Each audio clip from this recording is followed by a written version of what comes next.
งามดีเลยได้แล้วกำนึงเอากราบทักทายสบายดีเด้อ FC ทุกคนแล้วว่ายังจื้อยังจำกันได้เนาะกะมื้อนี้กะมาเกี่ยวข้าวทุกคนเลยกะเกี่ยวแต่เช้านี่พุ่นแหละก็พอดีบ่ได้ถ่ายคลิปเพื่อเบิ่งนะมันจักเป็นแนวเลยเฮาก็ยังยังบ่พร้อมหมดหรือจังไดวะเดี๋ยวเฮาสิถ่ายให้เบิ่งคลิปแรกว่ามันสิมีคนเบิ่งอยู่บ่เนาะนี่เป็นบักปีโป้ทุกคนเลยจอยเด้มันจอยบ่กินข้าวบักอันนี้ก็ได้ตั้งแต่ค่อยไปแต่ปีแล้วนี่แหละข้าวบ่ค่อยกินจอย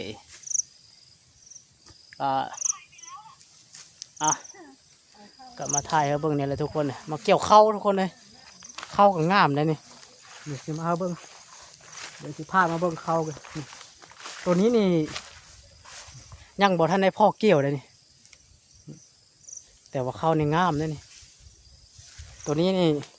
ข้าวไก่น้อยนี่อย่าให้ทุกคนเบิ่งน้ำกันทุกคนนะอ๋อนี่ข้าวไก่น้อยนะงามเม็ดข่วงมันงามเลยได้ข้าวอันนี้งาม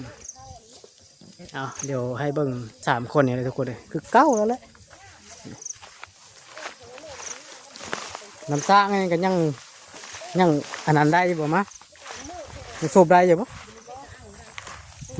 มันเสียเลยเขาทุกคนแก่หลายเลยได้ลงมันปุ๊บมันเตอร์ไปเลยเขา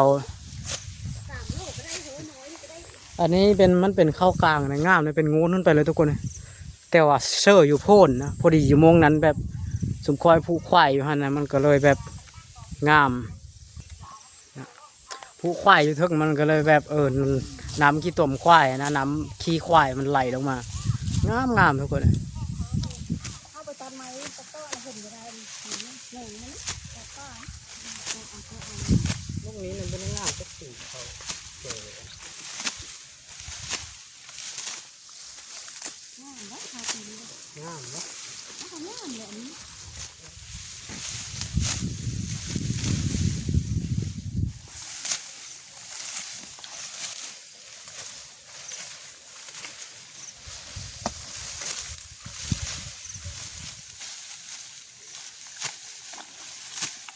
เกี้ยวกับเกี้ยวเข้ายืนทุกคนเนาะ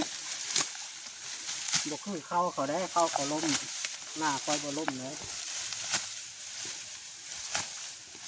ต่ำเข้าทุกคนใหญ่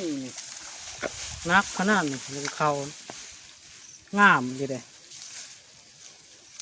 ได้แล้วกำนึงคอตะกำใหญ่เลย